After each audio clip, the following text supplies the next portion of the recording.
These are roses for the brides. It's going to be somewhere between 20 and 30 couples.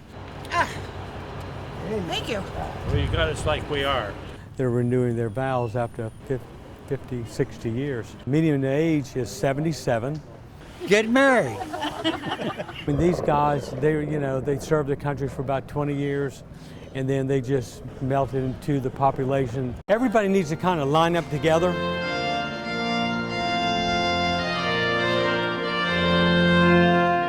Yeah, emotions.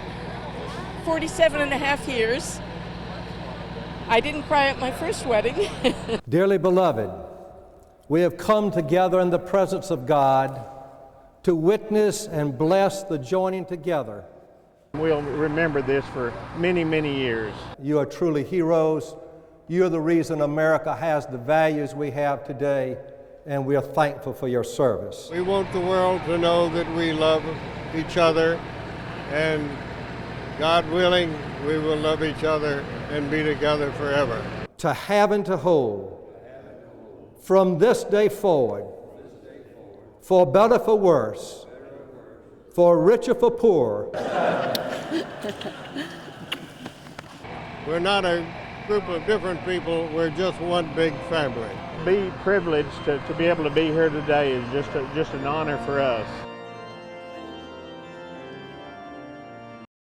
This is like my actual closet. A closet that also doubles as a sort of office for Daniel Island grad student Mary McGowan. They say that you only actually wear like 10% of your closet. And so I've actually pared my closet way down, and these are all like of my favorite things. McGowan uses the app Poshmark to sell her unwanted clothes in a sort of virtual consignment shop. And she's making big bucks doing it. I think I just actually passed $12,000.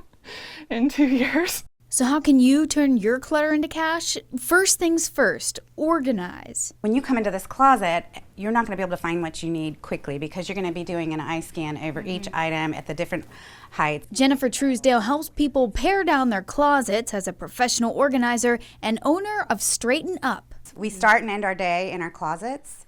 So if our closets stress us out, we tend to carry that with us into the day and into the night. She says to get rid of pieces that don't fit, are out of style, or you've fallen out of love with. Then it's time to donate or sell, like what McGowan did on Poshmark. Here are some of her top tips.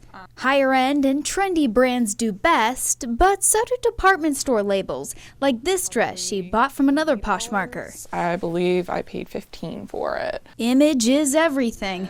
Take a pretty picture in good light of your item. And set a good price. Poshmark suggests 40% of what you'd pay in-store. Say if I originally bought this necklace for $25, I might sell it for $12 or $15. And show that discount in your listing, next to the retail price. Package it up. Today, 3 of her pieces are off to the West Coast. This is going all the way to California. I have shipped to almost every state by now. It's a transaction that leaves McGowan with more than just some extra cash. It feels liberating not to have 2 closets anymore. I love having less stuff because I enjoy what I have so much more. Wow, that is kind of scary. Mikkel Darden didn't have a clue her phone is mapping where she's been. Go to your settings. We showed her right there on her iPhone. No app needed. It's location history. 3 places in Florida pop right up. Let's punch in Madison, Florida, and it's mapped out. She had no idea she was being tracked by her own phone. So if I asked you, so Mikkel, why'd you go to those places? Does this concern you that it's there? Yeah, it does. I didn't realize any of that. Wow. That's crazy. Brandon Hackney is an Android user. It's kind of frightening, scary to hear that people have access to something like that. All this information could potentially be used against you. When you're tracked, your stops are mapped out. Take a look at my locations. Not only are the cities listed, but also the addresses. And when you click on that, it tells you the time I spent there. Melissa Brown is the chair of the Technology Committee for the American Academy of Matrimonial Lawyers. She says our electronic trails can be used as evidence. Even beyond a family court case, There's information in the iPhone that's being sent out without most people realizing how much information they're giving to other people. Brown says if there's a legitimate reason for getting information from a cell phone, lawyers can use it. And it can be quite useful. It's a smoking gun that helps, what I like to think is settle a case. If your privacy is a concern, you can turn off the location services, but be aware you can still be tracked. When you use your phone, cell towers can show where you've been. Experts warn, be aware. It makes the world seem as a scary place and things that you have to watch out for. It's something many parents may not think about.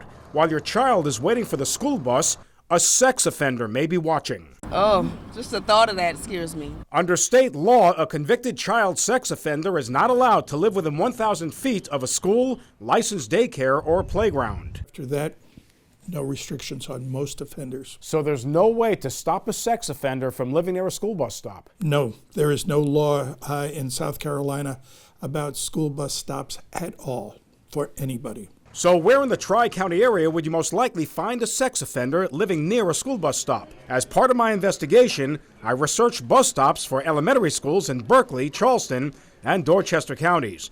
Then I went on the state sex offender registry to find the zip code in each county where the most offenders live. In Charleston County, the 29405 zip code in North Charleston has the most offenders, 175. In Dorchester County, the 29483 zip code in Somerville has the most sex offenders, 139. And in Berkeley County, the 29445 zip code in Goose Creek has the most offenders, 81. Fredina Samuel's children ride the school bus in the North Charleston zip code. What would you say if I told you that it's very likely a sex offender lives near the school bus stop? Oh my gosh, I would be scared. Lynette Thomas's son also catches the bus in that zip code. Oh my God. I'll be like, that'd be crazy.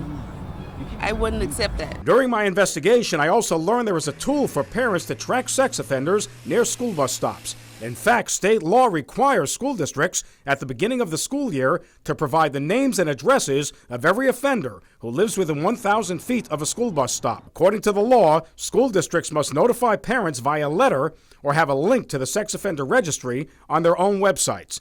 That way, a parent can type in their address and find out which offenders live near them or the bus stops. I checked all 3 school district websites, and all have the link to the registry.